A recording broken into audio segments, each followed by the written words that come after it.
Bonjour à toutes et tous, bienvenue dans ce webinaire dédié au crowdfunding. C'est donc le troisième webinaire que l'AMF organise spécifiquement pour les prestataires de services de financement participatif. Nous allons d'abord vous donner quelques informations concernant les participants à ce webinaire. Donc, je vais animer ce webinaire avec Sylvain Aubert, qui est responsable de la lutte anti-blanchiment, entre autres, mais expert juridique au sein de la direction de la gestion d'actifs de l'AMF. Il y aura également Juliette Duché, qui travaille au sein de la direction des autorisations de la CPR. Louis Huette, également au sein de la direction des autorisations de la CPR. Pierre Petit-Colas, qui est chargé de supervision, notamment des prestataires de services d'investissement, de financement participatif, excusez-moi, au sein de la direction de la gestion d'actifs de l'AMF.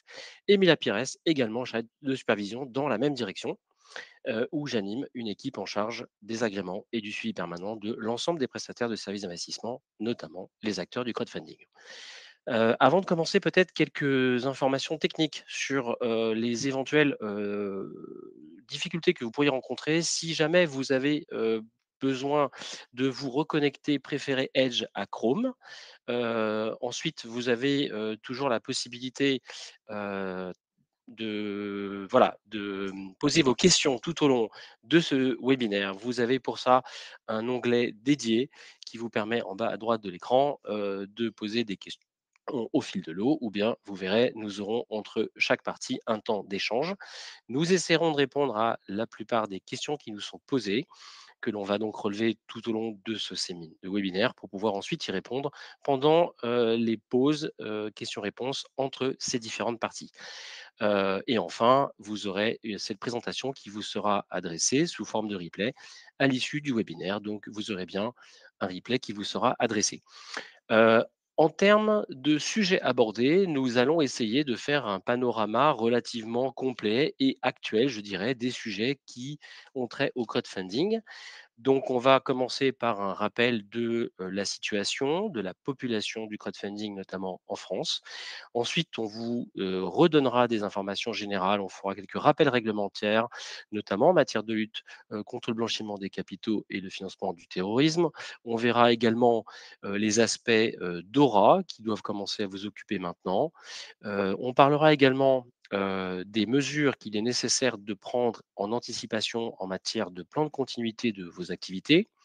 On aura également un focus sur les exigences prudentielles et la méthodologie qui vous sera donc rappelée par nos collègues de la CPR. Et enfin, on terminera par je dirais, une petite perspective sur les actions de supervision de l'AMF, puisque nous avons une action de supervision permanente, mais également la possibilité d'effectuer des contrôles sur place. On vous en dira un mot en fin de ce webinaire. Voilà, encore une fois, merci pour votre participation. Je crois que vous êtes plus très loin d'une centaine de participants en ligne. Donc je vous souhaite la bienvenue. J'espère que ce webinaire vous apportera beaucoup voilà, de précision et de réponses aux questions que vous pourriez vous poser. Alors, donc dans cette première partie, un bref panorama donc de ce secteur d'activité relatif au crowdfunding. Vous savez que vous êtes aujourd'hui 61 établissements agréés en France en qualité de prestataire de services de financement participatif.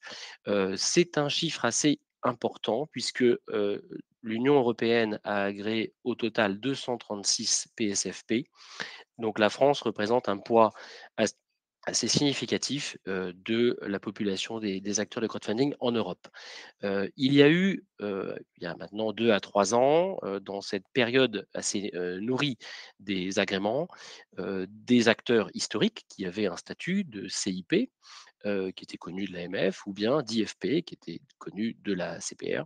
Et puis il y a eu aussi, des nouveaux acteurs. Donc sur les 61 acteurs agréés que vous êtes aujourd'hui, il y a à peu près 2 tiers d'acteurs historiques qui étaient déjà des acteurs du crowdfunding par un financement en titre ou en prêt. Et puis on a un tiers de nouveaux acteurs qui ont fait la demande et obtenu ce nouveau statut. On observe, je dirais, dans le cas du statut européen, de la même façon que dans le cas du statut national, une prépondérance du secteur immobilier puisque environ 70, un peu plus, de l'activité de financement a lieu dans le domaine de l'immobilier. On a, une majorité d'acteurs qui interviennent par un financement en titres, que ce soit des titres de capital ou des titres de dette. Donc 46 acteurs qu'on appelle de crowd equity, 4 acteurs qui sont, je dirais, spécialisés dans la facilitation d'octroi de prêt, donc de crowdlending. Et puis nous avons des acteurs mixtes, que sont donc les 11 acteurs qu'on a soulignés, qui font à la fois du financement sous forme de titres et de la facilitation d'octroi de prêt. Je redis au passage que l'autorité d'agrément, l'autorité de supervision et de contrôle désignée est l'AMF, mais nous travaillons en coopération, et d'ailleurs leur présence à ce webinaire en témoigne, avec l'ACPR, s'agissant notamment des acteurs qui ont une activité de prêt. Au 31 décembre 2023, puisque ce sont les derniers chiffres dont l'AMF dispose, on va bientôt, cet été, collecter les chiffres au 31 décembre 2024. On a déjà collecté une partie des chiffres de l'ESMA au 31 décembre 2024. Mais voilà, s'agissant des chiffres que nous pouvons communiquer, nous, ayant reçu vos fiches de renseignement annuelles complétées en fin d'exercice 2020, enfin en 2024, mais au titre de l'exercice 2023, il y avait 1,86 milliard d'euros collectés à travers environ 3000 projets sur des périmètres qui étaient à l'époque principalement PSFP, mais il y avait encore quelques CIP qui étaient dans cette collecte de données. Donc voilà, donc c'était un secteur qui était dynamique, qui l'est toujours, c'est ce qu'on a observé à la lumière des chiffres qui ont été transmis à l'ESMA. Alors, peut-être, vous donner quelques éléments sur la fin de la période transitoire. C'est vrai que ça a été une période très active, je le sais, pour vous. Vous êtes nombreux à nous avoir fait part de difficultés à passer, je dirais, la marche de l'agrément européen, passant du régime d'enregistrement national à l'agrément européen. Sachez que les services de l'AMF et la CPR ont vraiment été mobilisés autant qu'on l'a pu pour pouvoir traiter toutes les demandes, dans des délais, qui peut-être de votre côté ont paru longs, surtout dans une période peut-être stressante pour vous, mais en tout cas, on a vraiment fait le maximum et je crois que toutes les demandes ont été satisfaites et dans le respect du calendrier réglementaire pour les dossiers qui étaient complets. Donc ça a été une période, riche, pour nous, intense pour vous également et on est heureux d'avoir réussi, je crois, à satisfaire les dossiers qui étaient de qualité et qui étaient complets. C'est vrai que depuis maintenant bientôt 2 ans, après cette période, la fin de la période transitoire, nous avons observé un contexte économique qui est différent. Il y a eu effectivement, la hausse des taux, le marché de l'immobilier qui a connu, des difficultés et puis, bien sûr ces conflits, géopolitiques qui, probablement, ne facilitent pas la confiance des ménages. Donc voilà, nous savons que le contexte est compliqué. Heu, les acteurs du crowdfunding sont en général des acteurs relativement récents, des structures de taille moyenne, parfois petites et pour lesquelles c'est voilà, ce contexte économique a certainement, pesé et continue encore à peser. On essaiera de voilà, de vous accompagner dans le sens où, on répond aux questions qui sont les vôtres. On essaie d'avoir voilà, des réponses pragmatiques. On essaie d'avoir, au moins au niveau de la réglementation, heu, je dirais une empreinte qui est la plus légère possible. Pour autant, le texte, évidemment, vous le savez, c'est un texte européen. Il n'y a pas d'interprétation possible, même si on essaie évidemment d'être en toute transparence avec vous à chaque fois que c'est possible. Donc malgré ce contexte, on aperçoit quand même, une forte résilience de la part des acteurs. C'est ce qu'on a observé avec plaisir. C'est que les données qui ont été remontées donc à l'ESMA, au titre de l'année 2024, témoignent d'une collecte qui serait de l'ordre de 2,3 milliards d'euros, c'est-à-dire en légère hausse par rapport à l'année précédente, et ce malgré un contexte difficile. Donc on espère que ce statut européen vous a aussi apporté euh, certainement plus de notoriété, plus de légitimité, la possibilité de passeporter aussi au niveau européen. Donc voilà, c'est notre souhait le plus sincère, c'est que cet agrément ait aussi, évidemment, des contreparties positives dans l'exercice de votre activité. Je vais passer la parole à Sylvain Robert qui va vous donner des éléments d'information sur, le paquet, évidemment de lutte contre le blanchiment des capitaux et le financement du terrorisme, qui est un paquet important et nouveau vous concernant. Merci Eric. Donc je vais introduire cette seconde partie dédiée aux informations générales et aux rappels réglementaires par un point un peu prospectif qui va concerner la lutte contre le blanchiment de capitaux et le financement du terrorisme. Alors, ce point, il nous a semblé nécessaire en raison des évolutions du cadre réglementaire qu'a pu connaître et que va encore connaître le financement participatif. Et on peut, de ce point de vue, distinguer trois étapes qu'on vous présente ici.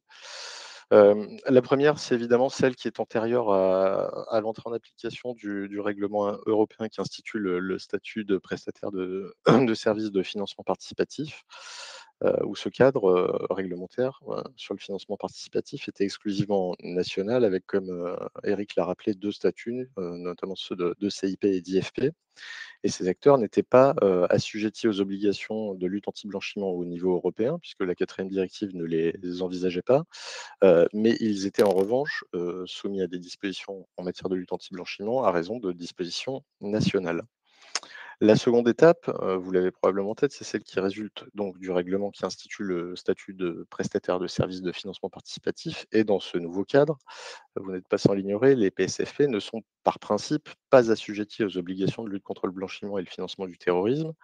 Les risques de blanchiment de capitaux et de financement du terrorisme sont pris en compte assez indirectement par d'autres mesures. Je pense notamment à l'article 5 du règlement qui prévoit des exigences à l'égard des diligences que vous pouvez mener sur les porteurs de projets, mais on est loin de ce que pourrait exiger des obligations en matière de lutte anti-blanchiment. Il y a aussi un cas très résiduel et aujourd'hui théorique d'application des obligations LCBFT au PSFP, c'est celui qui va concerner la fourniture de services assimilables à la réception, transmission d'ordre et au placement non garanti quand ils sont fournis en lien avec certaines parts sociales. J'en viens maintenant à la troisième étape prospective, donc comme je l'indiquais tout à l'heure, qui va découler de l'entrée en application en juillet 2027 de ce qu'on appelle communément le nouveau paquet LCBFT, et en particulier d'un règlement, le règlement 2024-1624, qu'on appellera le règlement AMLR. Et dans ce cadre nouveau, les acteurs du financement participatif, qu'ils soient d'ailleurs PSFP ou même plus largement intermédiaires en financement participatif, mais ne disposant pas d'un agrément de PSFP, seront pleinement assujettis aux obligations LCBFT. Donc on le voit, un cadre réglementaire qui évolue au fil du temps. Ceci posé, il est certainement utile de vous présenter très synthétiquement en quoi consistent ces obligations, ou de vous les rappeler pour ceux d'entre vous qui les ont connues. D'abord, ces obligations LCBFT, elles imposent de mettre en place un dispositif, et ça impose en particulier d'être en capacité d'évaluer et de classer les risques de blanchiment de capitaux et de financement du terrorisme auxquels on est exposé, selon 5 axes qui sont détaillés sur la slide. Ça implique également de mettre en place un pilotage de ce dispositif. Pour ça, il est notamment nécessaire de désigner un responsable de la lutte anti-blanchiment qui va être chargé de mettre en œuvre le dispositif et puis de reporter à la direction sur cette mise en place. Ça implique également de désigner un déclarant et un correspondant TRACFIN. Sur le plan organisationnel, ça implique de se doter d'une organisation qui permette de satisfaire aux obligations de lutte anti-blanchiment, ce qui passe donc concrètement par la mise en place de politiques, de procédures, de contrôle interne, d'un dispositif de gestion des risques, et par ailleurs par la formation du personnel et son information régulière. Ce dispositif, une fois mis en place, il va vous permettre de mettre en œuvre vos obligations de vigilance qui vont consister essentiellement à connaître votre client et à veiller aux opérations qu'il conclut. Et ça va donc vous imposer en premier lieu d'identifier et de vérifier l'identité du client et le cas échéant du bénéficiaire effectif. Ensuite, ça va vous imposer de disposer d'une connaissance actualisée de la relation d'affaires. Concrètement, ça signifie connaître le montant et la nature des opérations qui ont vocation à être engagées par chacun de vos clients, euh, vous enquérir de la provenance et de la destination des fonds, ainsi que de la justification économique des opérations qui sont conclues. Et l'ensemble de ces informations va vous permettre de définir un profil de la relation d'affaires. Ce profil de la relation d'affaires vous permet ensuite d'exercer une vigilance qui est adaptée au risque et que vous exercez de manière constante, et qui vous permet ensuite de mettre en œuvre la dernière des obligations, qui est celle de déclarer à TRACFIN les opérations que, après un examen renforcé, vous allez considérer comme suspectes C'est-à-dire que vous soupçonnez ou avez de bonnes raisons de soupçonner qu'elles proviennent soit d'une infraction passible d'une peine privative de liberté supérieure à 1 an, soit qu'elles sont liées au financement du terrorisme, soit qu'elles sont liées à une fraude fiscale. Enfin, pour conclure sur ce point, il ne faut pas perdre de vue que l'objectif de ce cadre réglementaire, c'est de prémunir l'ensemble de la société et du système financier, et vous-même, en tant qu'acteur de la sphère financière, contre l'infiltration des revenus criminels dans le système économique et financier. Je reviens maintenant rapidement au nouveau paquet LCBFT qui se compose de 3 éléments, 3 règlements qui sont d'application directe et une directive. Je passe rapidement sur le premier composant, qui est un règlement qu'on appelle le règlement TFR2, c'est-à-dire le règlement transfert de fonds. 2, parce qu'il a fait l'objet d'une refonte, c'est un règlement existant. Cette refonte, son objet essentiel, c'est d'élargir le champ d'application du règlement au transfert d'actifs virtuels et aux prestataires de services sur actifs numériques, pardon. Et ce règlement modifie donc le cadre européen existant, la quatrième directive anti-blanchiment, et aboutit à assujettir l'ensemble des prestataires de services sur cryptoactifs aux obligations de lutte contre le blanchiment. Ce règlement, comme vous le voyez, il est déjà entré en application et il a fait l'objet d'une déclinaison par des orientations de l'autorité bancaire européenne, l'EBA, que l'AMF a intégré dans son corpus réglementaire par le biais de la publication d'une position qui est la position 2024-08. Le deuxième composant du paquet réglementaire, du nouveau paquet européen, c'est aussi le plus novateur, c'est le règlement qu'on appelle AMLA, AMLA pour Autorité européenne de lutte anti-blanchiment. C'est donc un règlement novateur d'abord parce qu'il va instituer une nouvelle autorité européenne de supervision aux côtés de l'ESMA, de l'EBA et de l'EIOPA, dont la particularité par rapport aux autres autorités européennes est d'être exclusivement dédiée à la lutte contre le blanchiment et qui couvrira d'ailleurs le domaine financier, mais également le secteur non financier. Ce règlement AMLA, il est également novateur parce qu'il va conférer à cette autorité, l'AMLA, un pouvoir de supervision directe en matière de lutte anti-blanchiment, qui devrait concerner, à partir de 2028, 40 entités parmi celles qui exercent des activités transfrontalières dans au moins 6 États membres et qui présentent les profils de risque les plus élevés selon une méthodologie harmonisée qui a vocation à être précisée par des normes techniques de réglementation, des RTS, sur lesquelles l'EBA a récemment engagé une consultation. Projets de RTS qui devront ensuite être transférés à l'AMLA et ensuite adoptés par la Commission. L'AMLA, au-delà de son rôle de supervision directe, elle aura également un rôle en matière de surveillance indirecte, puisqu'elle va en particulier définir la méthodologie d'évaluation par chaque autorité nationale des risques de blanchiment de capitaux et de financement du terrorisme auxquels les entités qu'elle supervise sont exposées. Le troisième composant du paquet, c'est le règlement dit AMLR qui va apporter, lors de son entrée en vigueur en juillet 2027, un certain nombre de modifications par rapport au cadre existant. Alors, il me sera difficile ici d'être exhaustif, j'en citerai simplement quelques-uns. Le premier, c'est évidemment, puisqu'on parle d'un règlement, une harmonisation européenne des règles aujourd'hui déclinées différemment selon les États membres. Le deuxième point, c'est l'élargissement du champ des entités assujetties, puisque comme je l'indiquais, les prestataires de services de financement participatif seront demain également assujettis, comme le seront les prestataires de services sur cryptoactifs ou encore d'autres acteurs tels que les clubs de foot. En matière de dispositifs LCBFT à mettre en place, ce règlement MLR va apporter aussi un certain nombre de modifications et va accroître les exigences, notamment en termes d'organisation, puisqu'il sera notamment nécessaire en 2027 de désigner à la fois un gestionnaire de la conformité et un responsable de la conformité en matière de lutte anti-blanchiment. Enfin, s'agissant spécifiquement des obligations de vigilance client, Customer Due Diligence, CDD, là aussi, elles vont être sensiblement précisées et renforcées, à la fois quant aux informations à collecter, aux mesures de vigilance simplifiées ou renforcées qu'il sera nécessaire de mettre en œuvre, à la fréquence d'actualisation des dossiers des clients, puisque le règlement prévoit notamment que pour les clients qui présentent un profil de risque LCBFT élevé, on passe systématiquement sur une actualisation des dossiers clients tous les ans. Le règlement va également apporter quelques précisions sur la notion de PPE, de personnes politiquement exposées, qui sont des clients qui présentent un risque particulier et pour lesquels des mesures de vigilance spécifiques sont requises. Et il introduit également une nouvelle typologie de clients à risque, qui sont les clients fortunés ou high net worth individual, pour lesquels, là aussi, des mesures spécifiques de vigilance seront exigées. Donc ce cadre général du règlement AMLR, il a, comme beaucoup de textes du paquet LCBFT, vocation à être précisé par des mesures de niveau 2. C'est en particulier le cas de projets de RTS sur la vigilance client, sur lesquels le BA a également engagé une consultation et sur lequel j'attire votre attention puisque ça va quand même sensiblement modifier les exigences applicables en la matière par rapport au cadre existant. Enfin, le dernier composant, mais je m'étendrai moins dessus, c'est une sixième directive, AMLD 6, qui va essentiellement préciser les règles applicables aux autorités de surveillance et aux cellules de renseignement financier, les CRF, telles que TRACFIN. Pour conclure sur ce sujet de la lutte anti-blanchiment, très rapidement, quelques derniers points d'intérêt à vous signaler ou à vous rappeler. Le premier point, c'est d'abord la notion de client envisagée côté PSFP, puisque le règlement AMLR précise que pour les PSFP, la notion de client doit s'entendre des personnes physiques ou morales qui recherchent un financement via la plateforme, mais aussi des personnes physiques ou morales qui fournissent un financement via la plateforme.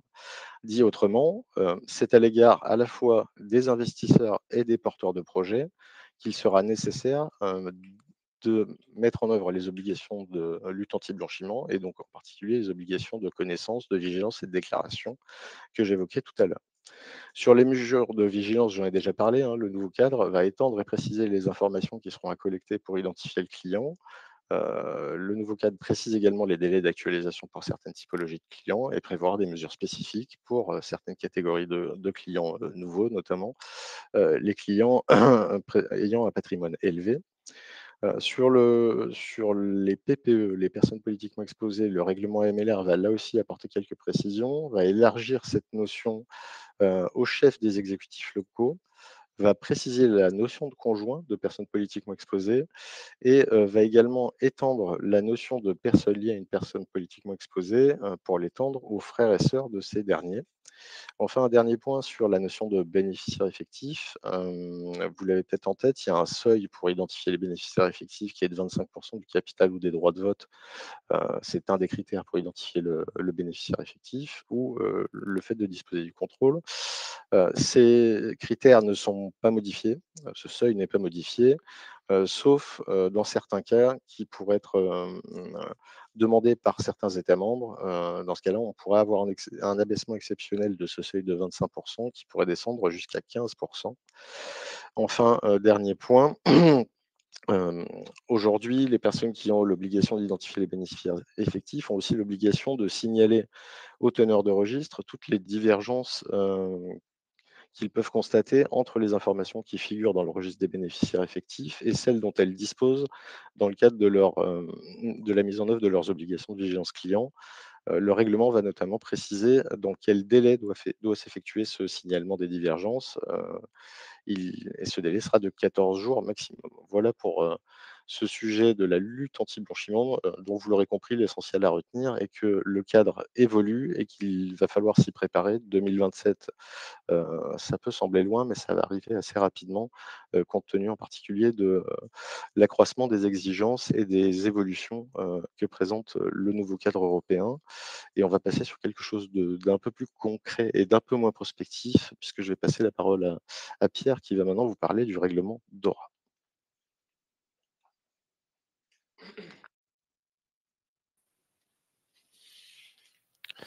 Bonjour à tous.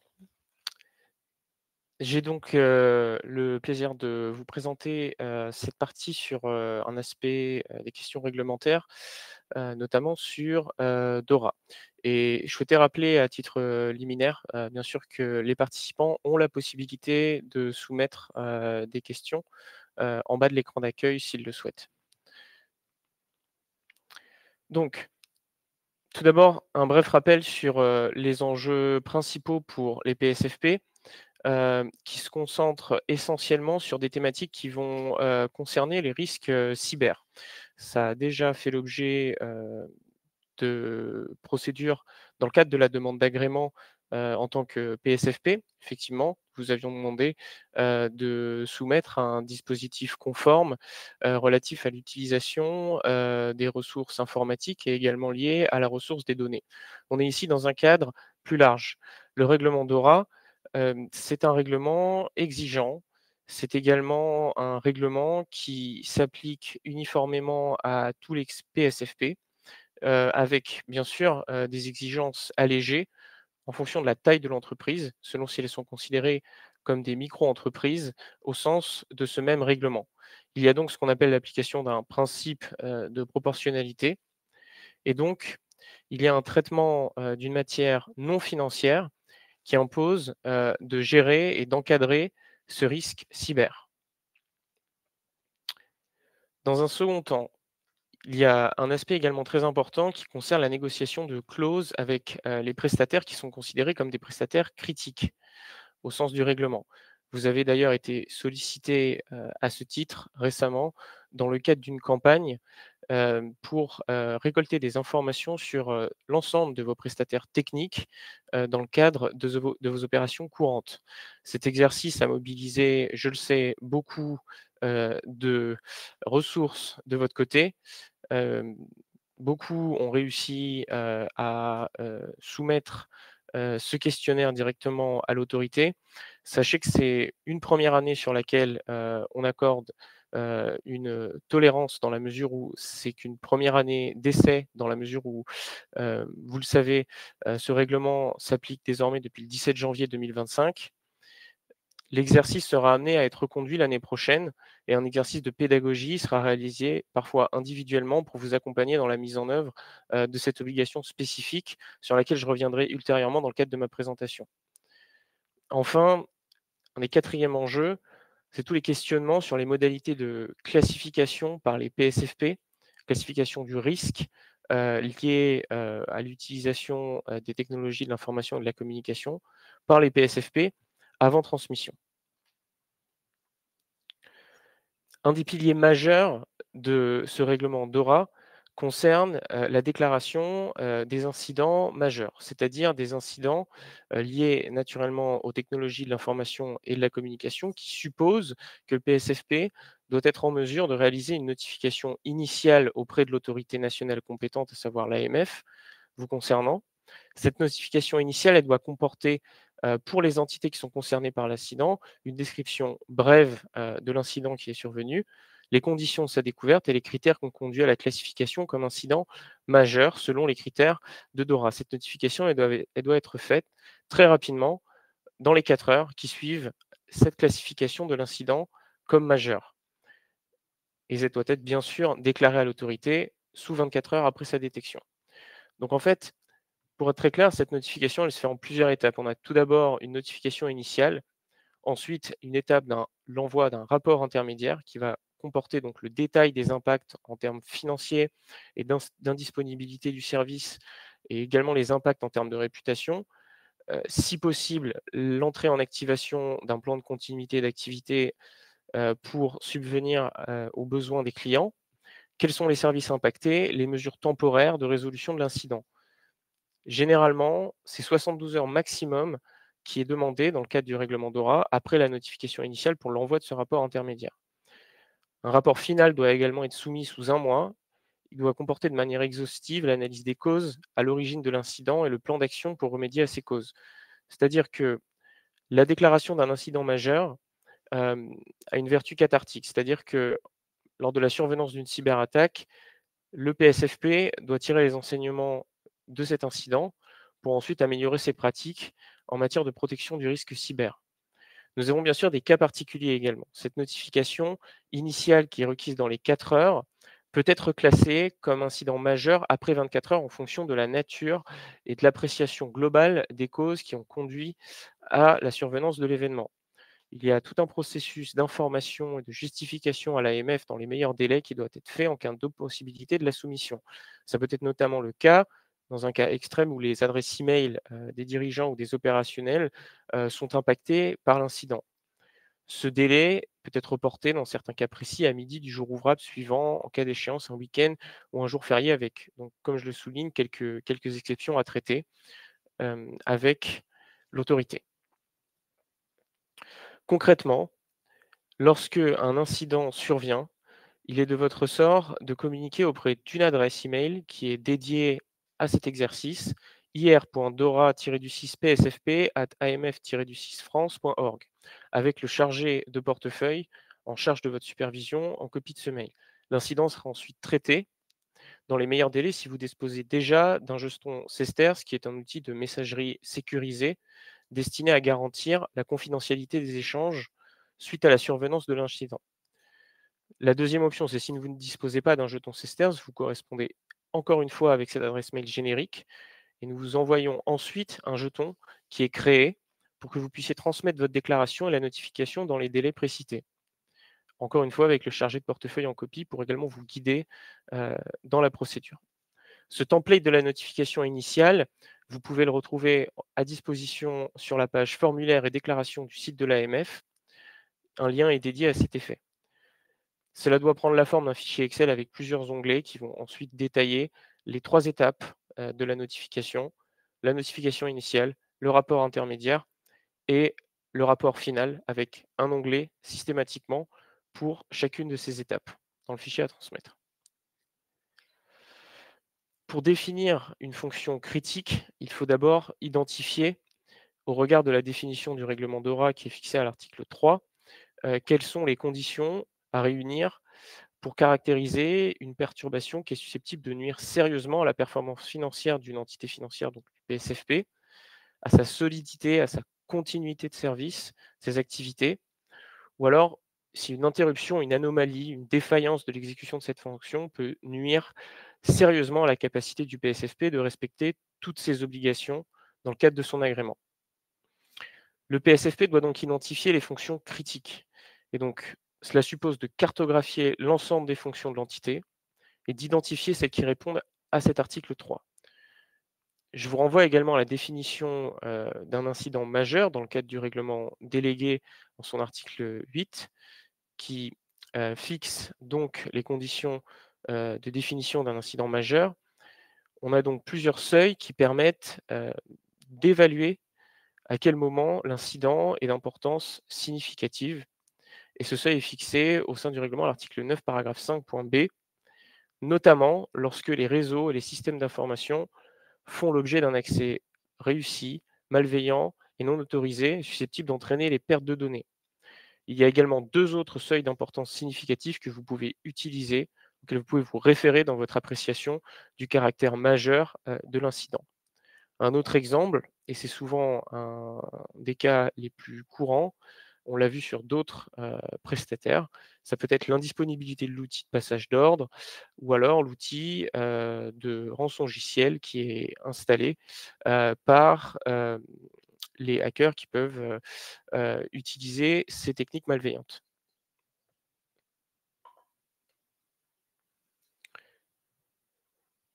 Je souhaitais enfin revenir sur l'exercice dont je vous ai parlé en début de cette section, qui est la tenue à jour, l'obligation d'avoir à jour un registre qui répertorie l'ensemble des prestataires TIC qui vont intervenir dans ces activités critiques, ainsi que la chaîne de sous-traitance. Donc, il faut savoir que inclure la chaîne de sous-traitance suppose de cartographier la chaîne de valeur du PSFP dans ses rapports contractuels avec les intervenants critiques avec qui il opère. Le registre doit être tenu à jour et communiqué à l'AMF. Donc, d'une part, sur demande, dans le cadre de nos missions de supervision et de contrôle, et annuellement dans le cadre de la campagne annuelle que vous avez connue récemment, qui est conduite par l'EBA.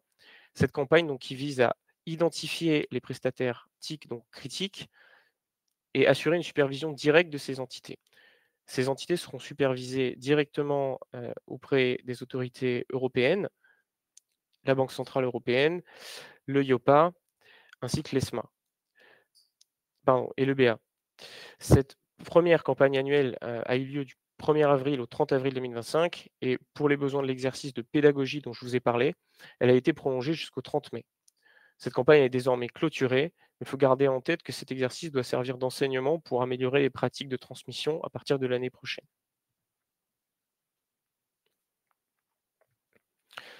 Il y a eu beaucoup de points de vigilance sur certaines données à déclarer et un guide de questions-réponses vous a notamment été communiqué afin, de déceler les principales incompatibilités, pour la soumission du règlement, pardon, du dossier, Excel pour l'envoi, sur la plateforme ROSA, et ces fonctions, sont soutenues, également par un prestataire TIC, qui peuvent être critiques au regard de DORA et pour leur bonne identification, qui contribue ensuite à la désignation, des, entités considérées comme, critiques.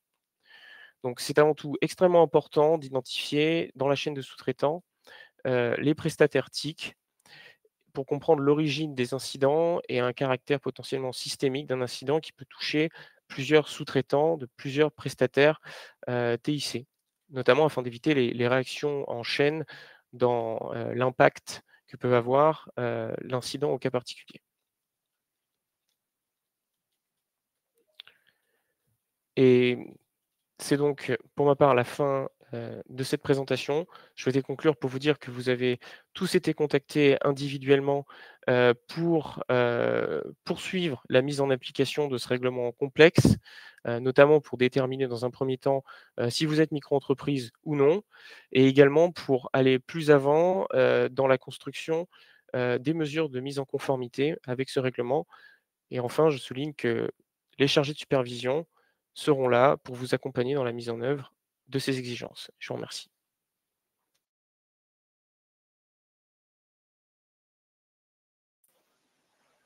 Merci Pierre. Bonjour à tous. Nous souhaitions également faire un rapide rappel sur les exigences relatives à la notation de crédit des projets de financement participatif et à la fixation des prix des offres de financement participatif. Donc pour rappel, cela ne concerne que les PSFP qui facilitent l'octroi de prêts, et lorsque, les PSFP attribuent des scores de crédit à des projets de financement participatif ou proposent une tarification pour les offres de financement participatif faites sur leur plateforme, ils doivent fournir une description de la méthode utilisée pour calculer ces scores ou ces crédits. Donc un règlement délégué numéro 2024, 358 précise ce qui doit être compris dans ces procédures. Donc, on vous a mis le lien dans les slides, vous pourrez le consulter, lorsque vous les aurez. Et donc, ce règlement, délégué précise notamment les éléments, y compris le format, qui doivent être inclus, dans la description de la méthode, les informations et les facteurs qui doivent être pris en considération lorsqu'un PSFP procède à une évaluation du risque de crédit et effectue une évaluation d'un prêt. Les facteurs qui doivent être pris en compte pour garantir que le prix d'un prêt, que le PSFP facilite est correct et approprié au sens de la réglementation.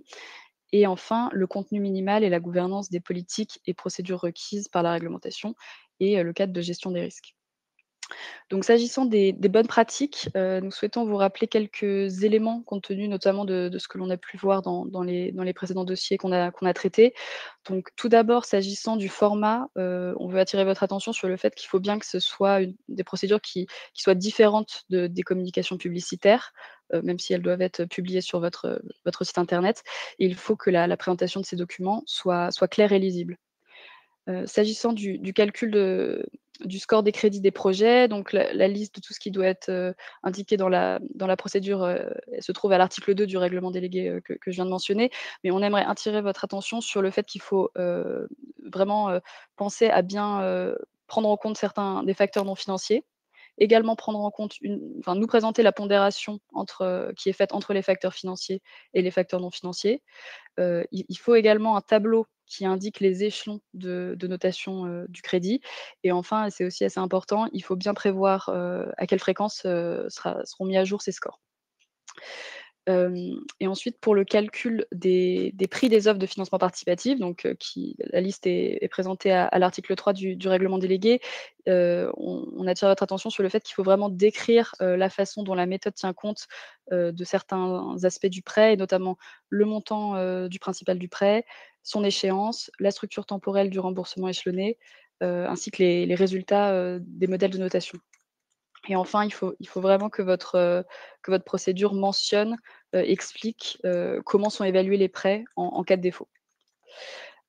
Et enfin un autre aspect que nous souhaitions évoquer et qui concerne également les PSFP qui facilitent l'octroi de prêts, c'est lorsqu'un de ces PSFP souhaite proposer, la gestion individuelle de portefeuille de prêts, donc la GIPP, une fois qu'il a été agréé, nous souhaitions vous rappeler qu'il n'existe aucun délai légal, pour l'instruction de cette demande et pour rendre, la décision d'extension d'agrément.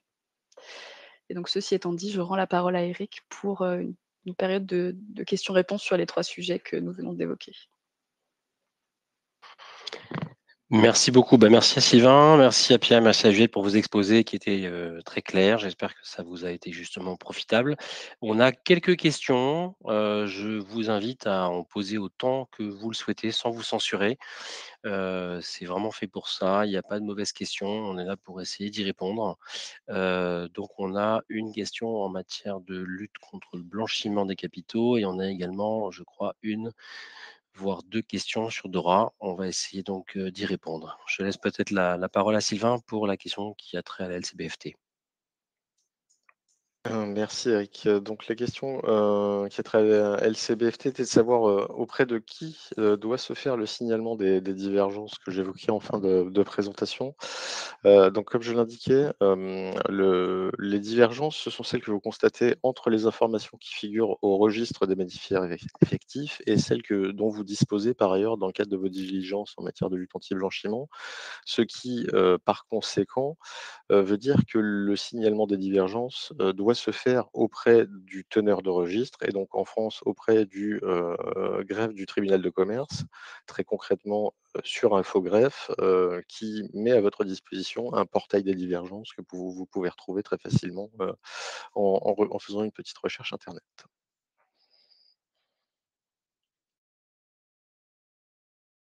Pardon, le temps de remettre le micro non muté. Sur Dora, je vais laisser Pierre répondre. On a une véritable question, une autre qui concerne plutôt le processus Rosa. Oui, effectivement. Sur ces 2 questions, notamment l'une qui répond, qui a trait en tout cas au processus complexe qui a eu lieu notamment dans le recueil des informations. Je voulais d'abord vous remercier pour ces remarques pertinentes sur le dispositif Dora. De notre côté, on a bien conscience que ces premières étapes de mise en œuvre ont pu soulever certaines complexités, notamment en ce qui concerne le dépôt des registres et surtout l'harmonisation des formats attendus. Donc, comme vous le savez, c'est un chantier européen qui est très ambitieux, qui implique une montée en charge progressive et une coordination importante entre les autorités nationales et européennes. Je souhaitais souligner tout d'abord que s'agissant du système de dépôt, il y a des ajustements qui sont d'ores et déjà à l'étude. L'objectif, il est clair pour notre autorité, c'est rendre les processus plus fluides, plus lisibles et limiter autant que possible les retraitements manuels, avec l'idée aussi de garantir la qualité et l'exploitabilité des données. Ensuite, il y a une deuxième question, notamment concernant l'idée d'une plateforme de saisie ou d'un outil de prévalidation des codes. Elle rejoint effectivement des réflexions en cours au niveau européen. Des échanges ont eu lieu avec les autorités de supervision, les ESA, et la Banque centrale européenne afin d'identifier les meilleures pratiques techniques et proposer des solutions partagées dans le respect du calendrier réglementaire. Donc concrètement, ce qui va se passer, c'est que, comme j'ai pu vous le dire dans ma présentation, c'est un exercice test, une première année au cours de laquelle on va, nous aussi, en tant que régulateurs européens et nationaux, tirer les enseignements de ce qui s'est passé dans le cadre de l'exercice du registre d'information. On sait qu'il y a eu du bon et il y a également des pratiques à améliorer. En tout cas, ces éléments sont bien remontés aux autorités et on espère que le processus sera beaucoup plus fluide l'année prochaine avec une véritable phase d'appropriation des acteurs PSFP. Merci Pierre. On a également des questions en matière de notation. Je vais peut-être repasser la parole à Juliette.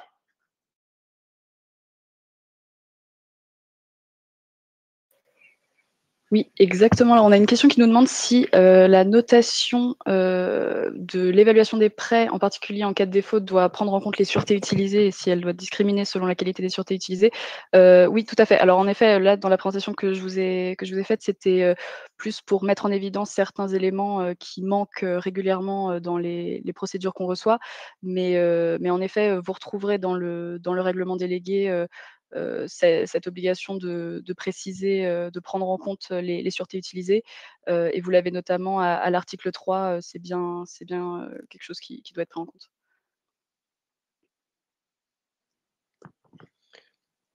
Merci Juliette. Je crois qu'on a encore une question peut-être. J'ai cru en voir une dernière arriver sur Dora. J'ai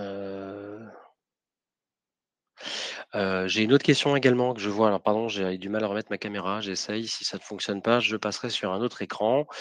Il y a une question en matière d'agrément. Je crois qu'on pose la question auprès de quelle autorité un PSFP doit-il obtenir une extension d'agrément pour assurer des prestations de gestion individuelle de portefeuille de prêt. Donc on n'a qu'une seule autorité d'agrément, c'est bien l'AMF. Et ensuite, effectivement, c'est nous qui étudions la demande, si besoin, en coopération avec nos services les services de la CPR. Donc la seule, je dirais, autorité compétente pour toute modification, extension, retrait d'agrément reste l'AMF.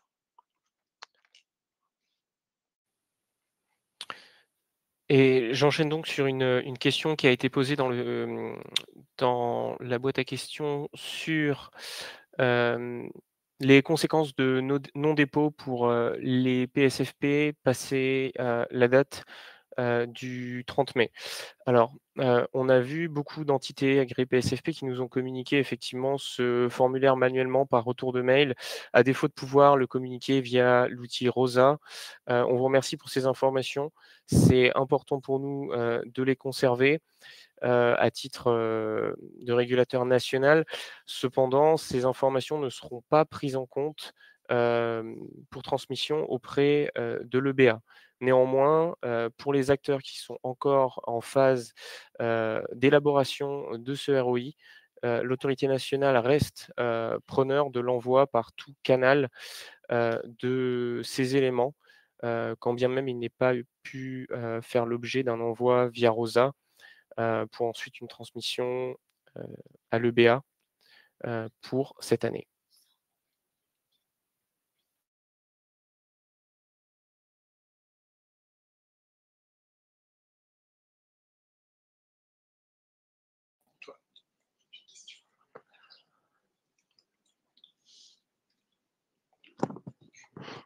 Bien, je crois, excusez-moi, la caméra ne veut pas redémarrer. Je vais sortir du webinaire pour revenir tout à l'heure, mais je vais juste faire la liaison peut-être vers la deuxième partie. Enfin, c'est la partie numéro 3, mais qui est la deuxième partie véritablement consistante du webinaire.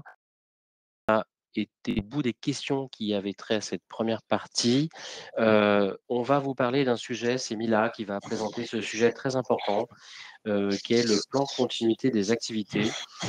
C'est un ensemble de mesures qui est de toute façon applicable à beaucoup de prestataires de services, d'investissement, de gestion. Donc, ça n'est pas spécifique aux acteurs du crowdfunding, mais c'est vrai qu'en ce moment, c'est d'une importance capitale, tant pour, je dirais, les investisseurs que votre propre sécurité pour assurer, si c'était nécessaire, une continuité dans vos activités dans la meilleure des façons possibles. Voilà, je laisse la parole à Mila.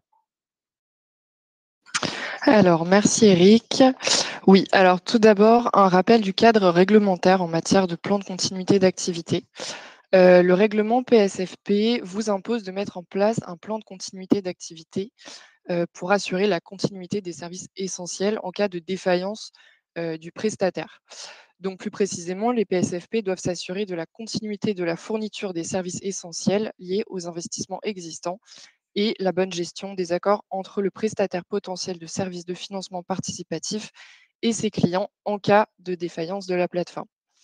Ensuite, on a le règlement délégué 2022-21-16 qui précise que ce plan doit couvrir l'administration des contrats existants, mais également les services externalisés. Les enjeux pratiques du plan de continuité d'activité, c'est de garantir, en cas de défaillance de la plateforme PSFP, premièrement, la continuité des flux financiers entre porteurs de projets et investisseurs. Il permet également le suivi des contrats existants et ce jusqu'à leur terme. Et enfin, évidemment, l'information transparente des investisseurs qui doivent par exemple être notifiés de toute défaillance côté porteur de projet ou qui doivent recevoir toute information relative à leurs investissements, etc. Donc, il est attendu que ces fonctions soient anticipées et documentées dans le plan de continuité d'activité à travers notamment des contrats conclus avec des prestataires tiers compétents. Alors, dans la continuité d'activité, Prenons l'exemple de la représentation de la masse des obligataires, qui est un dispositif clé qu'il est essentiel d'anticiper. Donc, on observe certaines pratiques de structuration dans les montages obligataires qui soulèvent des enjeux importants, et notamment la non-conformité potentielle à l'article L228-49 du Code de commerce. Donc, ce qu'on observe, c'est que le PSFP, dans une émission obligataire en tant que société mère de l'entité ad hoc émettrice, qu'il détient donc à 100%, est parfois désigné représentant de la masse. Or, l'article L228-49 du Code de commerce interdit cette désignation dès lors que la société détient plus de 10% du capital de l'émetteur. Lorsque la participation du PSFP est nécessaire dans l'entité ad hoc, ne serait-ce que pour sa structuration, son administration, elle doit impérativement rester inférieure à 10%, tout en respectant les conditions fixées dans le Q&A de l'ESMA. Maintenant, au niveau des conflits d'intérêts, en cas de défaut du porteur de projet, la désignation du PSFP comme représentant de la masse des obligataires peut contrevenir à son obligation d'agir de manière honnête, équitable et professionnelle dans l'intérêt de l'ensemble de ses clients. Et ici, quand on parle de l'ensemble de ses clients, on parle des investisseurs d'une part, mais on parle également des porteurs de projets d'autre part, conformément à l'article 3.2 du règlement PSFP. Dans tous les cas, il est nécessaire d'anticiper le fait d'avoir recours à un tiers pour la représentation de la masse des obligataires. Dans les montages obligataires, la représentation de la masse est une fonction critique en cas de défaut de la plateforme ou de procédure collective qui viserait le porteur de projet. Donc, à ce stade, les bonnes pratiques qu'on a identifiées, c'est tout d'abord une désignation contractuelle dès la phase de souscription. Ensuite, c'est une information claire des investisseurs, claire et transparente, et notamment au niveau des modalités de nomination du prestataire qui sera désigné, des frais afférents à sa prestation et des pouvoirs qui lui reviennent. Et également de permettre une capacité d'action rapide et coordonnée. Et en l'absence de représentants préconstitués, on observe que les actions collectives sont rendues très difficiles. Maintenant, plus généralement, les bonnes pratiques attendues sur la continuité des projets en cas de cessation d'activité de la plateforme. Alors, tout d'abord, c'est donc anticiper, donc contractualiser avec un tiers spécialisé ou un prestataire technique pour la reprise du suivi des investissements, donc c'est-à-dire le versement des coupons. Il faut également assurer une information transparente des investisseurs en amont, notamment en particulier sur les frais de gestion en cas de défaillance de la plateforme et sur les éventuels coûts qui seraient à leur charge en cas de déclenchement d'une procédure de recouvrement contentieux, par exemple. Et enfin, il faut identifier les fonctions critiques à maintenir en cas de défaillance de la plateforme et en particulier quand il s'agit de montages impliquant un SPV ou une émission obligataire ou a fortiori les deux. Et prévoir un dispositif opérationnel de mise en œuvre de la représentation de la masse des obligataires. Et j'en profite pour vous indiquer que l'AMF a publié un communiqué le 18 juin 2025 sur la cessation d'activité des plateformes PSFP que je vous invite à aller consulter sur le site de l'AMF. Merci beaucoup, Mila. C'était très clair. En tout cas, c'est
bien, pardonnez-nous, il y a eu un petit incident technique. Je change d'ordinateur et normalement, vous devriez m'entendre, j'espère. Je crois qu'il n'y a toujours pas de caméra. Bon, si vous m'entendez, c'est le principal. Donc, je disais merci Mila pour ton intervention qui était très claire en matière de continuité de l'activité.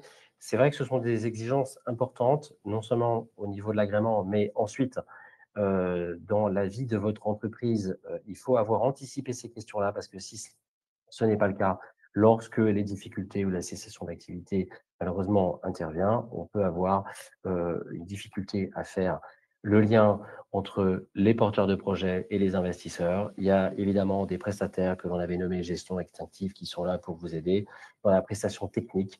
Mais la prestation technique n'est pas suffisante. Il faut aussi avoir anticipé ces questions, comme disait Mila, de représentation de la masse des obligataires, par exemple, du recouvrement dans le sens vraiment juridique. Donc, ces questions doivent être vraiment anticipées. C'est ce qui permet d'assurer non seulement une continuité et surtout de préserver l'intérêt des investisseurs. Donc, l'AMF y est évidemment très attentive.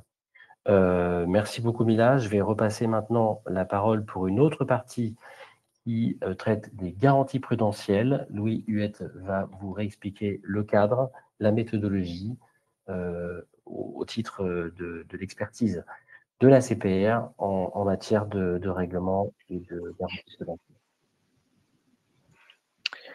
Oui, merci Eric. En effet, on a identifié quelques difficultés de plusieurs acteurs au moment de l'agrément en matière d'exigence prudentielle. Le sujet n'est pas toujours suffisamment maîtrisé. Donc, on souhaitait apporter un certain nombre de précisions sur nos attentes en la matière. Alors, je vais débuter avec un court rappel réglementaire en guise d'introduction. Donc, le cadre prudentiel qui s'applique, il est défini à l'article 11 du règlement PSFP. Et donc, les garanties que les établissements doivent prévoir s'élèvent au montant le plus élevé entre 25 000 € et le quart des frais généraux fixes de l'année précédente, donc l'année N-1. C'est d'ailleurs le plus souvent cette seconde exigence qui est la plus mordante, la plus exigeante, donc celle qui est retenue pour l'instruction des agréments. Et il existe 3 manières de couvrir ces garanties, soit par le recours à des fonds propres, la souscription d'une police d'assurance et enfin une combinaison des 2 premières méthodes. Donc je vais pouvoir rentrer un peu plus dans le détail, apporter des précisions sur ce qu'on attend dans le cadre des dossiers d'agrément. D'abord en matière de calcul des frais généraux. Heu, une première remarque à ce sujet, c'est que les éléments qui doivent être pris en compte, qui doivent être retenus pour ce calcul, ils sont définis directement dans la réglementation, toujours à l'article 11. C'est le total des coûts de l'établissement qui est diminué des dépenses listées au point 8 de ce même article. Donc, a priori, il y a assez peu de place au doute quant aux éléments qui doivent être pris en compte. Et ensuite, partant de ce calcul, il y a 2 cas de figure qui peuvent se présenter pour réaliser ce calcul et le transmettre aux autorités. Donc, d'une part, on a des établissements existants qui requièrent un agrément. Bon, a priori, en juin 2025, il n'y a plus d'acteurs qui opèrent sans agrément, mais on a éventuellement des extensions d'agrément, par exemple pour des PSFP qui souhaiteraient proposer le service de facilitation d'octroi de prêt. Donc, pour ces établissements qui sont déjà en exercice, il faut justifier le calcul des frais généraux fixes en joignant à la demande les comptes annuels de la société, certifiés par un commissaire aux comptes. Et donc, le deuxième cas de figure, c'est pour les nouveaux acteurs, pour lesquels, par définition, il n'y a pas d'année N-1 sur laquelle calculer les exigences. Alors, je m'entends en double. Ok, je crois que c'est réglé. Oui, donc je disais, il n'y a pas pour ces nouveaux acteurs d'année N-1 sur laquelle calculer les exigences et encore moins de comptes certifiés. Donc, dans ce cas, la réglementation prévoit aussi le cas. C'est explicité au point 5 de l'article 11 qui prévoit que des estimations prospectives soient utilisées, pour reprendre les mots de la réglementation. Donc en clair, ce sont des plans d'affaires prévisionnels. Une fois que le montant à couvrir a été déterminé, il faut donc opter pour une des 3 options de couverture que je mentionnais plus haut. Pour ce qui est du calcul des fonds propres, nous, ce qu'on a constaté, en tout cas côté ACPR, c'est que lorsque le recours aux fonds propres est choisi, les acteurs ont parfois des difficultés à les calculer correctement. Donc, je pense que le plus simple pour éviter les erreurs, c'est vraiment de repartir de la réglementation.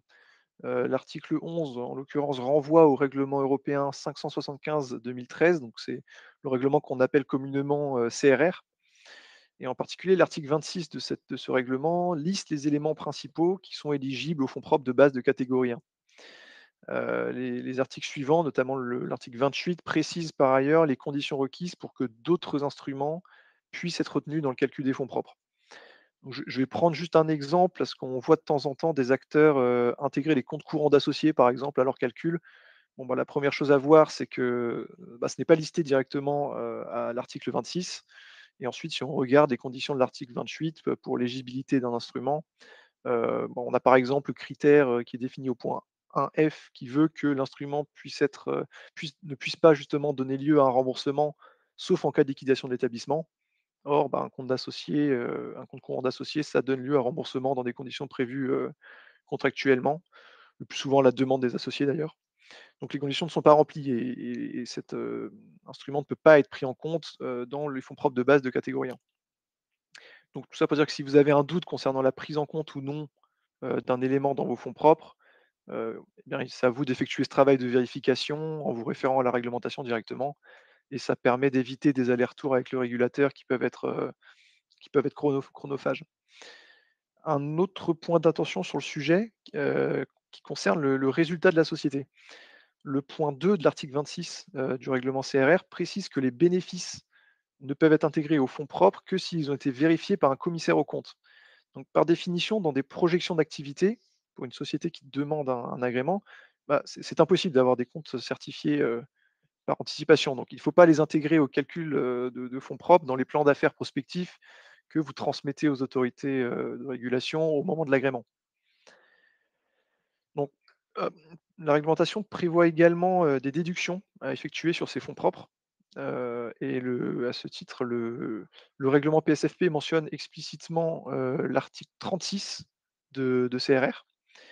Et donc cet article liste plusieurs éléments qui doivent être déduits des fonds propres, et notamment pour les PSFP, ce qu'on voit le plus souvent, ce sont les immobilisations incorporelles, et également les résultats négatifs de l'année.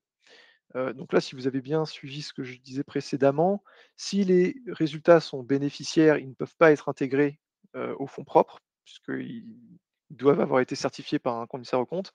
En revanche, s'ils sont négatifs, cette condition n'existe pas, et il faut bien les déduire des fonds propres lorsque l'établissement réalise des pertes, ou prévoit de réaliser des pertes dans ses plans d'affaires. Voilà, donc c'est les deux principales déductions.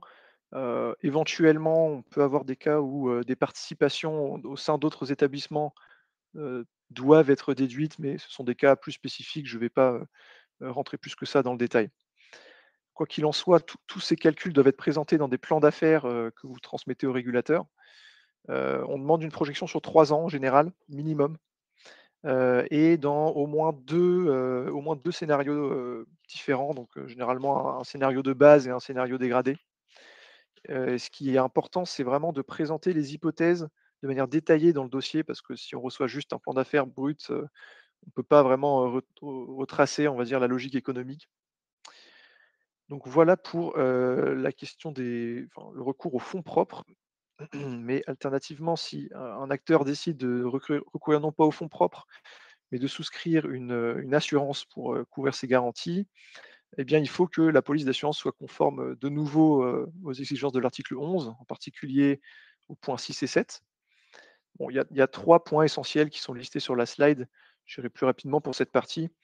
Euh, donc voilà, il faut que ça soit délivré par une société autorisée à fournir des produits d'assurance, évidemment. Il existe également des contraintes en matière de délai de préavis. Et il faut que la police puisse couvrir l'ensemble des risques auxquels sont exposés les PSFP. Donc ça couvre aussi bien les pertes de documents que des erreurs qui entraîneraient le non-respect d'obligations légales par le PSFP, des pertes qui résulteraient de l'interruption de l'activité. Donc, ici encore, hein, tous les risques qui doivent être couverts sont listés dans la réglementation, et il faut bien qu'ils apparaissent dans la police d'assurance, dans le contrat. Et une dernière petite précision, il faut aussi que le montant couvert puisse à tout moment être adapté en fonction du montant des garanties. Parce que la réglementation veut que les PSFP disposent, elle le précise, à tout moment de garanties prudentielles d'un montant suffisant.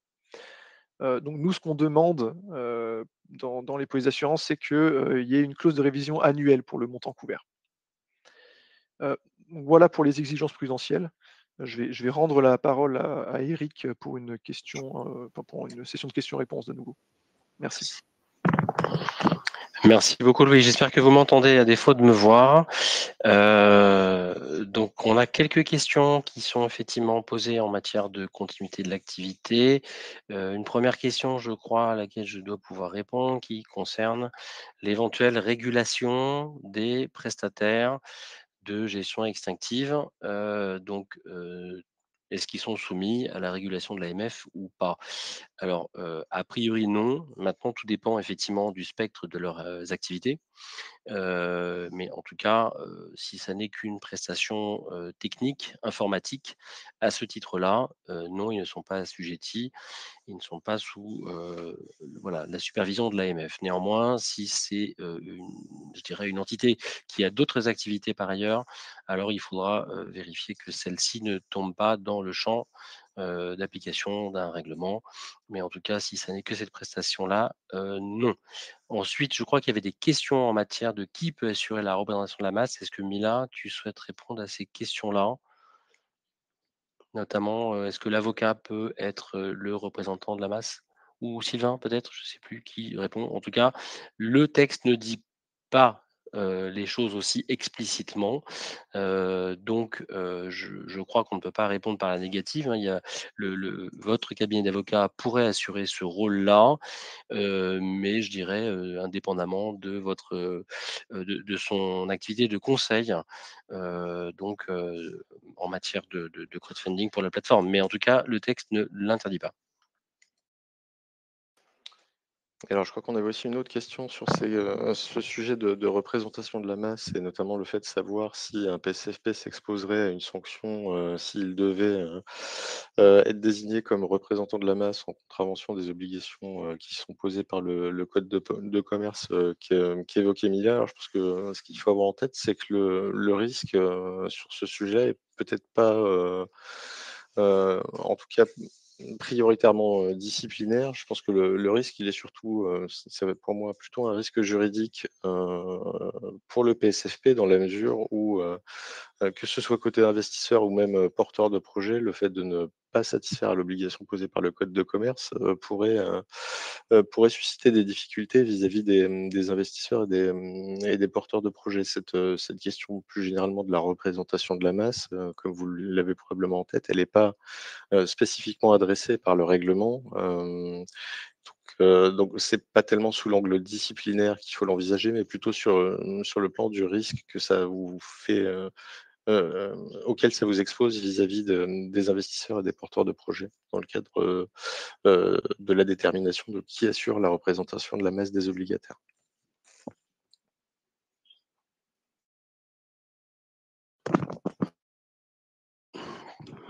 Merci Sylvain pour ces précisions. Je ne sais pas s'il y a encore des questions en matière de représentation de la masse des obligataires. Sinon, je crois qu'on avait éventuellement une question qui restait en matière du règlement DORA. Est-ce que Pierre, tu souhaites répondre maintenant? Ça nous permettra de ne pas laisser de côté cette question. Oui, bien sûr. À ce sujet, on a eu deux questions, notamment sur la mention de micro-entreprise. Donc, vous souhaitiez savoir quelle était la différence entre micro-entreprise et une entreprise qui n'en est pas, au sens du règlement DORA. Est-ce qu'il y a des critères différenciants en fonction de la taille d'un PSFP? C'est un point important de la réglementation DORA et aussi de plusieurs textes récents. Donc, cette notion de micro-entreprise est renvoie ici à une définition harmonisée dans le cadre du règlement DORA, donc, qui s'appuie sur des critères de taille, effectivement. Donc, on a l'effectif, le chiffre d'affaires et le total de bilan qui sont pris en compte. Un PSFP, concrètement, il est considéré comme micro-entreprise s'il compte d'une part moins de 10 salariés et réalise alternativement moins de 2 millions d'euros de chiffre d'affaires ou s'il a un total de bilan annuel inférieur à 2 millions d'euros.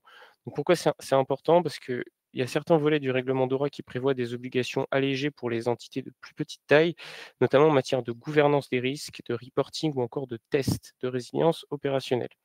L'objectif, c'est de tenir compte de ce principe de proportionnalité sans pour autant affaiblir la robustesse du dispositif.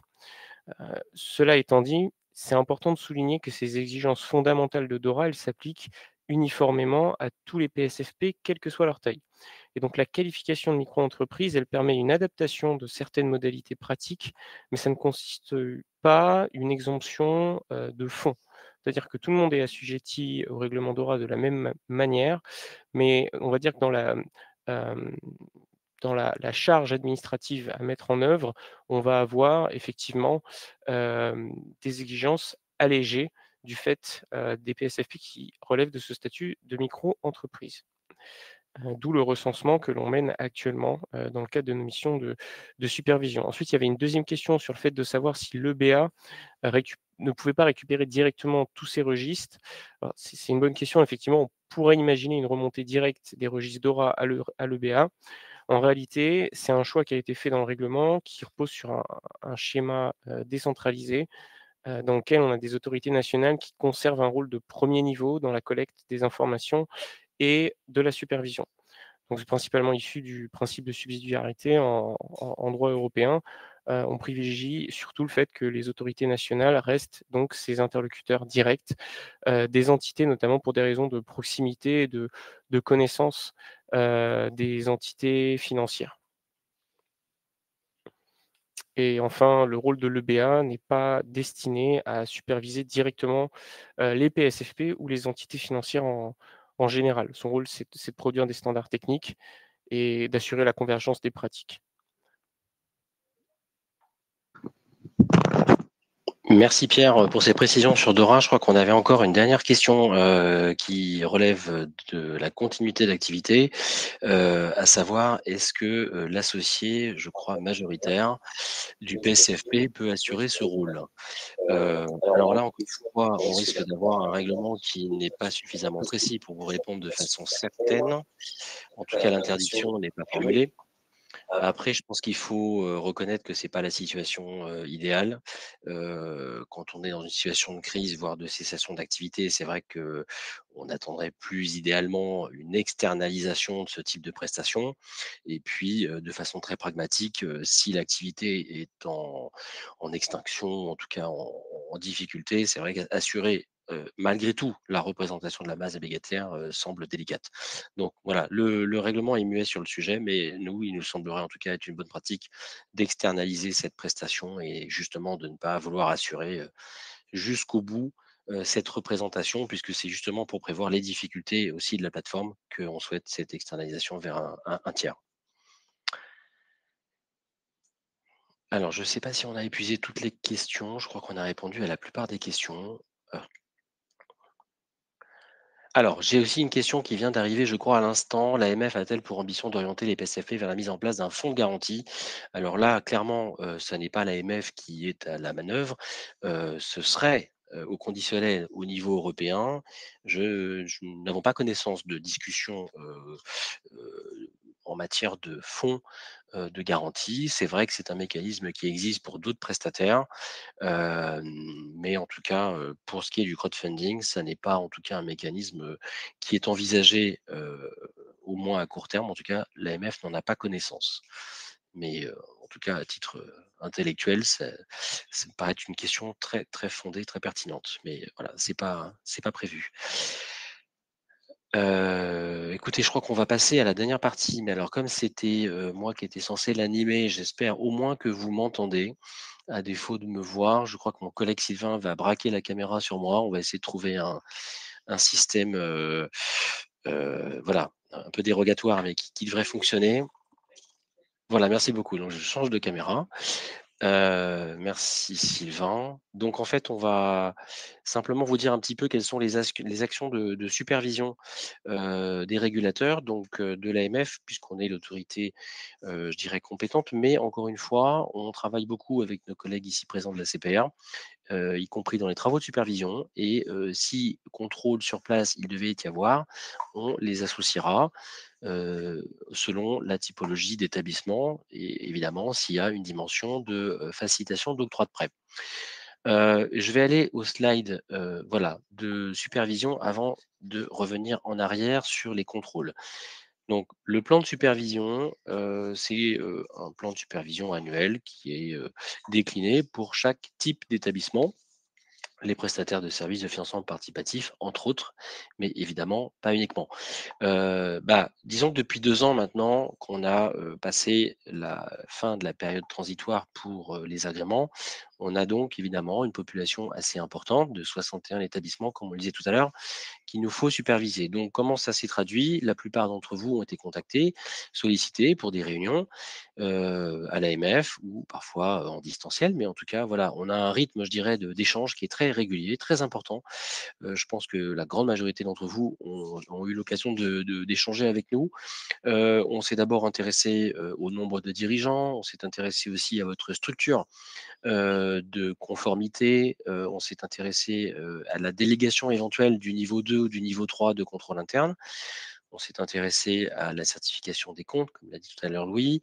Et puis, on a eu des sujets qui ont été des sujets beaucoup plus, je dirais, post-agrément, à savoir les schémas de commercialisation, les schémas de rémunération. Aujourd'hui, on s'intéresse évidemment avec l'actualité telle qu'elle est à la continuité de vos activités. Lorsque ça doit arriver, il faut que ça puisse se faire dans des bonnes conditions pour, je dirais, les émetteurs, les porteurs de projets, mais aussi les investisseurs. Donc, ce sont des sujets vers lesquels on a travaillé. On s'intéresse aussi à la communication promotionnelle qui est faite, notamment à travers le site internet, donc, mais également les réseaux sociaux. Donc on a fait, ce travail de revue. Les chargés de supervision que sont, Mila, Pierre et Andy, Céline, que vous connaissez également, peuvent être amenés à venir vers vous, pour vous poser des questions. Ça peut être par mail, ça peut être à l'occasion d'un call ou d'une réunion. Et puis, pour certains aussi d'entre vous, on adressera probablement un courrier pour vous faire part de ce que l'on a observé et de ce qu'il faudrait améliorer en matière de communication promotionnelle. Voilà un petit peu les sujets, je dirais, qui sont des sujets d'actualité, des sujets de supervision permanente. Bien sûr, nos collègues de la CPR ont rappelé la méthodologie de calcul des exigences en fonds propres. Ça fait aussi partie de nos attentions. Certains ont reçu un courrier de notre part demandant des précisions.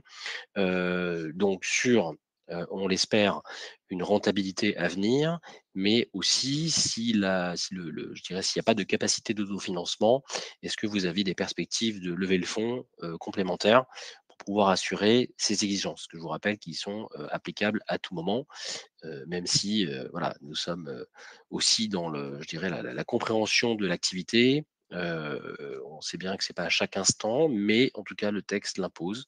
Donc voilà pourquoi on a aussi eu cette action qui a été menée en fin d'année dernière et qui a été poursuivie jusqu'en début d'année 2025. Donc ça, ce sont voilà, des thématiques de supervision permanente effectuées par les services de l'AMF en coopération avec les services de la CPR. Et il y a également une dimension qui est la dimension du contrôle, puisque tout établissement assujetti est, je dirais, donc régulé, supervisé par le régulateur, mais peut faire l'objet d'un contrôle qui peut être sur place ou distanciel, ça c'est une modalité. Donc je voudrais vous informer de la mise en place de contrôles que l'on appelle SPOT, qui sont des contrôles thématiques menés sur plusieurs établissements simultanément. Hem, donc ces contrôles-là vont avoir lieu, à partir de la fin de l'année, début d'année prochaine. Ce sont, des contrôles qui n'ont pas de, je dirais, de visée répressive, hein. Ce sont des contrôles qui, au départ, nous permettent de connaître les pratiques de place, de faire le tri entre les bonnes et les mauvaises pratiques. Et s'il y a des infractions à la réglementation, elles seront bien sûr relevées, mais voilà, la vocation première de ces contrôles spot, c'est vraiment de connaître les pratiques de place et de pouvoir remonter dans une synthèse anonymisée les bonnes et les mauvaises pratiques au sens du régulateur. Donc ça, ce sera, je pense, très riche d'enseignements pour nous, mais également pour vous. Je vous invite, lorsque la synthèse sera publiée, à la récupérer sur le site internet de l'AMF, à la consulter et vous aurez, je pense, un panorama des pratiques identifiées comme bonnes ou mauvaises. C'est une vocation donc pédagogique. Néanmoins, si lors d'un contrôle spot, on a des pratiques qui sont mauvaises et même des cas d'infraction manifestes à la réglementation, la direction des enquêtes et des contrôles ne s'interdit pas de poursuivre le contrôle dans un contrôle classique, qui peut être répressif ou non d'ailleurs. Mais voilà, ça ce sera dans un second temps. A priori, ces contrôles spot ont une vocation pédagogique et d'information en matière de bonnes et mauvaises pratiques. En revanche, dans un second temps, il y aura probablement des contrôles comme il en existe pour tous les autres prestataires.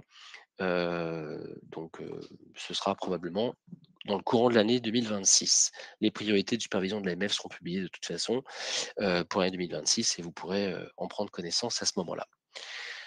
Je crois que nous avons fait le tour des sujets de ce webinaire. Je ne sais pas s'il y a des questions nouvelles qui sont arrivées. Y a-t-il eu des contrôles spot au cours de l'année 2025 Non.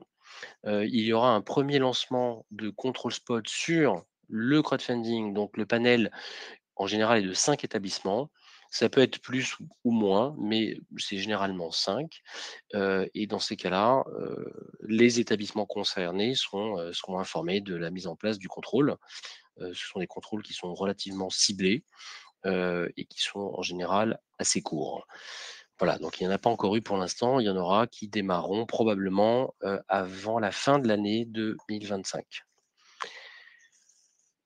J'ai l'impression qu'il n'y a pas d'autres questions. Le sondage. Merci Delphine, parce qu'en régie, on me dit qu'il faut absolument que je vous rappelle que l'on a un sondage et on vous invite à répondre via ce sondage que vous allez être invité donc à alimenter. Est-ce que ce webinaire vous a été utile? Est-ce que les réponses apportées aux questions vous ont paru claires? Et enfin, est-ce que les points abordés vous conduiront à adapter certaines de vos pratiques? Je voudrais peut-être finir par remercier bien sûr l'ensemble des participants, que sont mes collègues de l'AMF, mais également nos collègues de la CPR. Merci Louis, merci Juliette. Merci aussi à la direction de la communication qui nous permet quand même de réaliser ces webinaires et c'est pas toujours simple techniquement. S'ils n'étaient pas là, on ne pourrait pas le faire, tout simplement. Je voudrais remercier aussi France FinTech parce que j'ai vu que madame de Maupoux s'est connectée, et a posé une question. Donc, merci aussi à, alors j'ai tendance à continuer à appeler, France FinTech FPF, pardonnez-moi. Mais voilà, on a des échanges réguliers, c'est toujours nourri, intense, constructif. Donc je les remercie également. C'est eux qui vous ont permis aussi d'être invités et de participer à ce webinaire. On continue à travailler avec eux. Je crois que Florence a indiqué qu'elle avait circularisé auprès de vous d'ailleurs un questionnaire en matière de continuité d'activité. Donc voilà, sachez qu'on a travaillé ensemble sur ce sujet-là. Voilà, donc je crois que j'en ai fini pour les remerciements. Si vous avez d'autres questions par la suite, vous connaissez vos chargés de supervision habituels qui seront disposés à vous répondre. On fait toujours au mieux. C'est vrai qu'on a beaucoup d'établissements dans chaque portefeuille, mais on est toujours attentif à essayer de répondre le plus rapidement possible pour que la réglementation soit, je dirais, voilà, la plus agile possible dans l'échange que vous avez avec le régulateur. Merci pour la mention, de rien Florence, c'est naturel et c'est la réalité. Je crois que c'est fini. Merci à toutes et tous. Bon courage pour les 2 jours à venir et je vous souhaite une excellente continuation. On aura probablement l'occasion d'organiser d'autres webinaires ponctuellement. On reviendra vers vous à travers l'association évidemment, qui vous permettra de vous inscrire et donc de participer. Bonne fin de journée, à bientôt.